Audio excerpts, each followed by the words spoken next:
So, I guess I'll start this by saying I'm not the jealous type. I've never been the guy who freaks out when his girlfriend talks to other guys or likes someone's post on Instagram. That stuff never really bothered me. But there's always that one situation that just feels off, you know? Like, you can't explain it, but something in your gut starts screaming, and it doesn't shut up. That's what happened with me and Ryan. My girlfriend, Emily, first mentioned him casually. Just a guy from work. He's chill, she said. Kinda weird, but funny. I didn't think anything of it at first. They worked together at this mid-sized marketing agency. Emily was in design, Ryan was in strategy or something. Again, no big deal. I trust her. At least, I did at that point. The first time I got that weird gut feeling was when we were at dinner, and her phone buzzed. She smiled at it, then flipped it over. I glanced at the screen just before it went dark. It said, Ryan, work, with a little smiley face next to the name. Okay. Weird, but whatever. Maybe they were close. Some coworkers are like that. Then it started happening more often. Late night texts, random little giggles when she looked at her phone. A few times I asked, what's so funny, and she'd just say, oh, it's Ryan being stupid again. Still, I didn't say anything. I didn't want to be that insecure boyfriend. But I did start paying attention. One night, we were lying in bed, and she got a message at like 11:40 p.m. She looked at it, then put the phone down without replying. You gonna answer that? I asked. Nah, she said, yawning. It's just Ryan. He probably sent a meme or something. Does he usually text you this late? She shrugged. Sometimes. He doesn't sleep much. I nodded, pretending it didn't bother me. But yeah, it bothered me.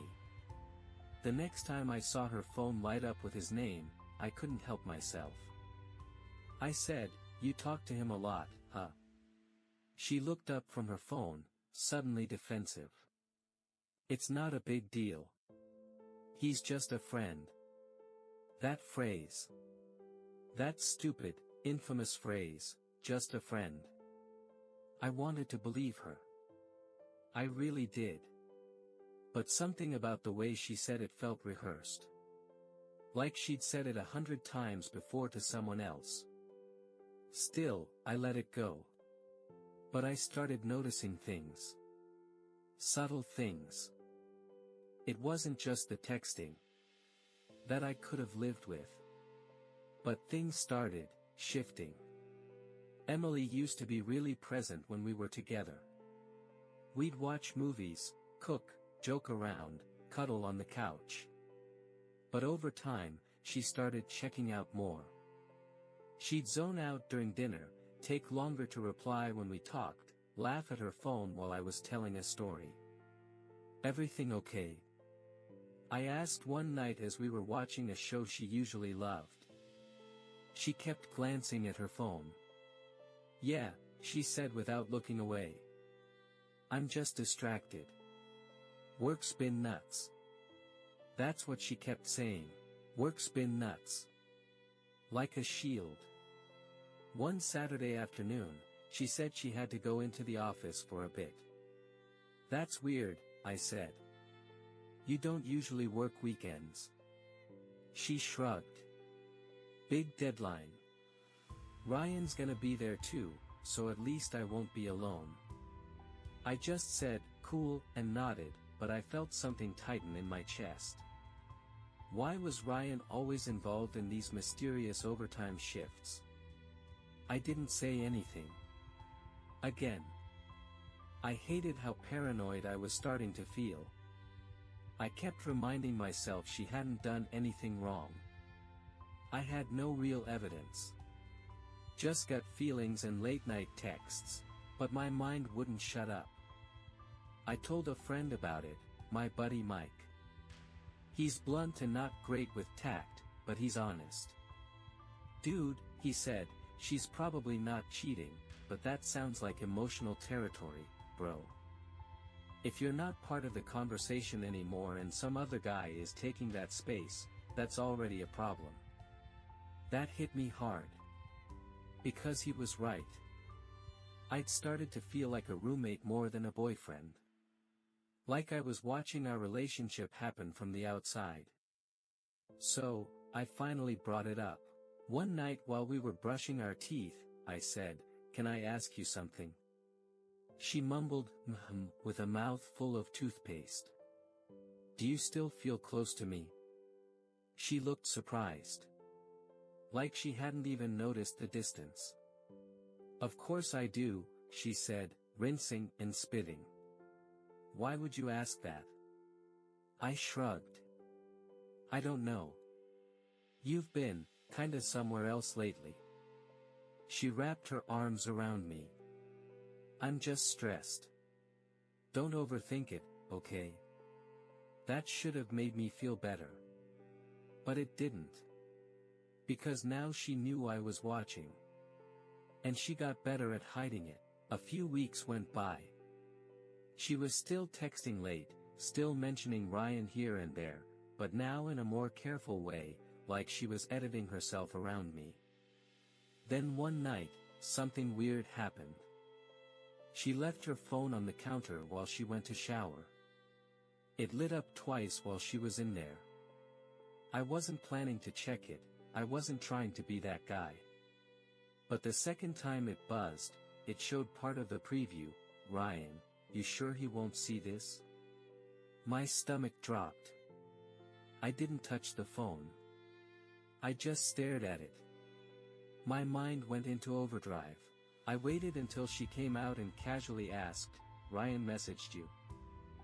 She looked at her phone and froze for half a second before composing herself. "Yeah, just asking about a file I sent earlier." I nodded. I didn't say anything else. But that night I barely slept.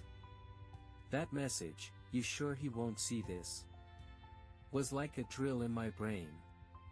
What was I not supposed to see? The next day, while Emily was at work, I did something I didn't feel good about.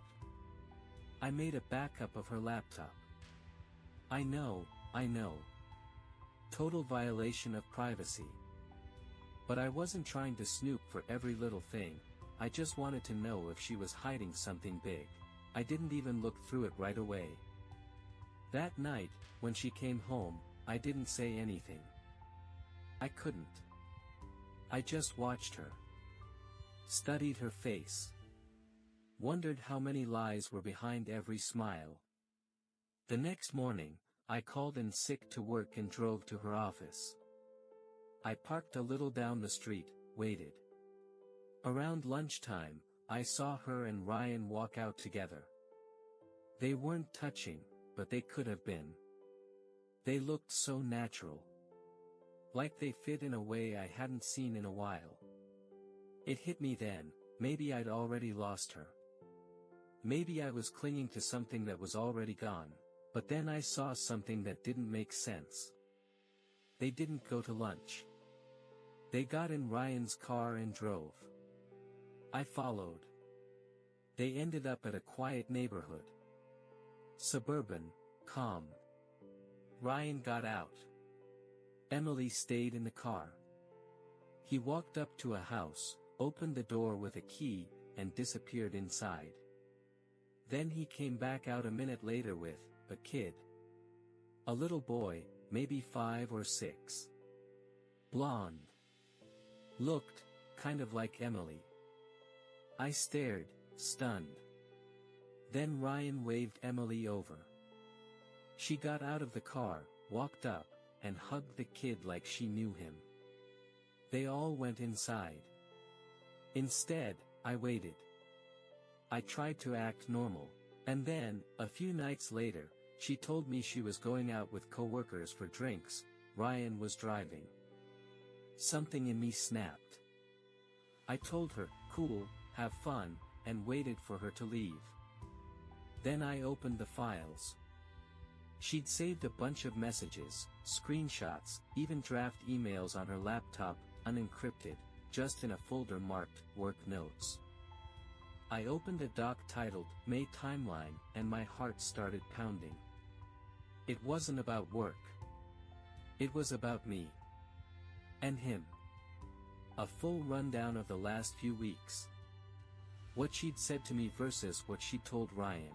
There were notes like, told him it was just work again. Need to ease off for a while. Ryan says he's losing patience. Can't blame him. He was looking at my phone, need to start deleting stuff again. I couldn't believe it. This wasn't just flirtation. This was planned. Like I was some obstacle they were working around.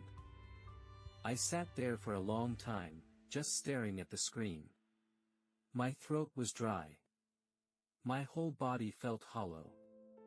Was she actually cheating on me? Worse, were they planning to replace me?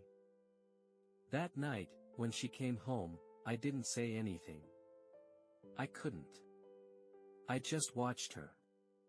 Studied her face. Wondered how many lies were behind every smile. The next morning, I called in sick to work and drove to her office. I parked a little down the street, waited. Around lunchtime, I saw her and Ryan walk out together.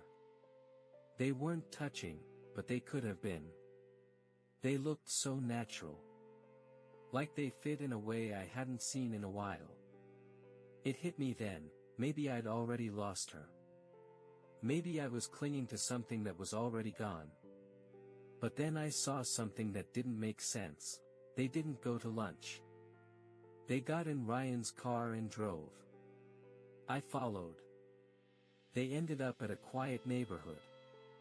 Suburban, calm. Ryan got out.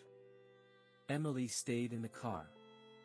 He walked up to a house, opened the door with a key, and disappeared inside.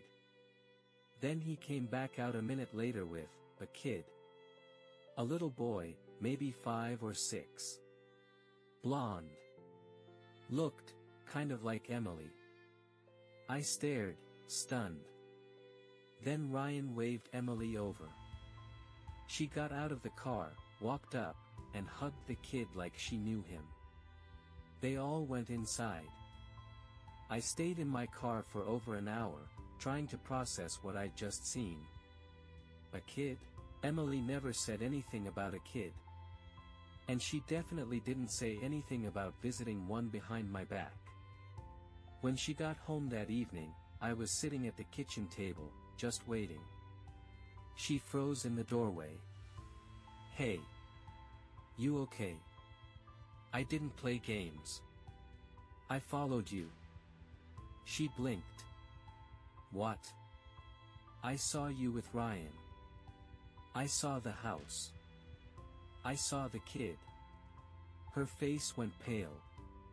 She sat down slowly, across from me. Okay, she whispered. I was going to tell you eventually. You have a child, Emily. She shook her head. No. Not mine. It's complicated. I stared. She looked at me like she was doing mental gymnastics, trying to decide what to reveal. Finally, she said, that boy is Ryan's son. With my sister. I froze. Your sister. She had a rough time a few years ago. Drugs, legal stuff, CPS got involved. Ryan got custody temporarily. But then, things got complicated between him and the rest of the family. My parents basically disowned him. But I didn't. I stayed in touch. I was completely blindsided. So, you and Ryan. We're not together. We were, for a little while. Years ago, but after my sister fell apart, he and I we stayed close. Not romantically. Just for the kid. She looked me dead in the eyes. I wasn't cheating. I was protecting a part of my family I didn't know how to explain. I knew it would sound crazy. I didn't know how to tell you without it looking bad. I didn't know what to say.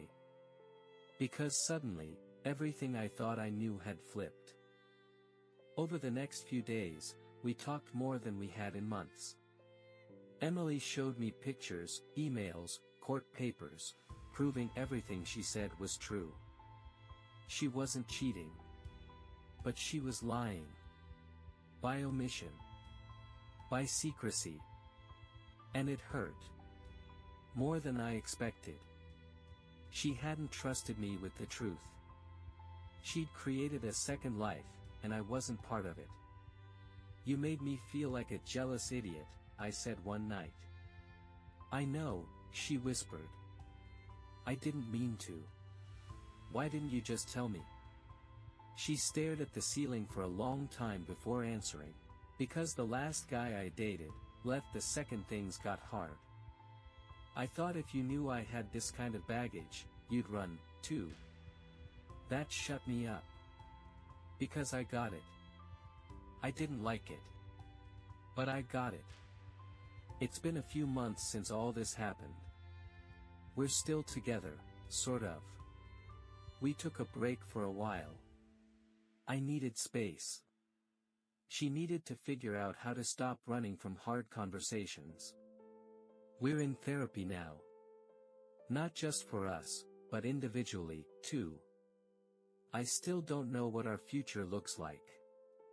There are days I look at her and feel that old warmth again, and other days I look at her and feel like I'm still living with a stranger. But the thing I've learned: relationships don't fall apart from big lies. Not always. Sometimes, it's the absence of truth that breaks you down. Not the betrayal. The silence.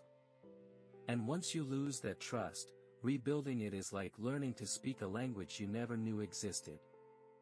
I'm still trying.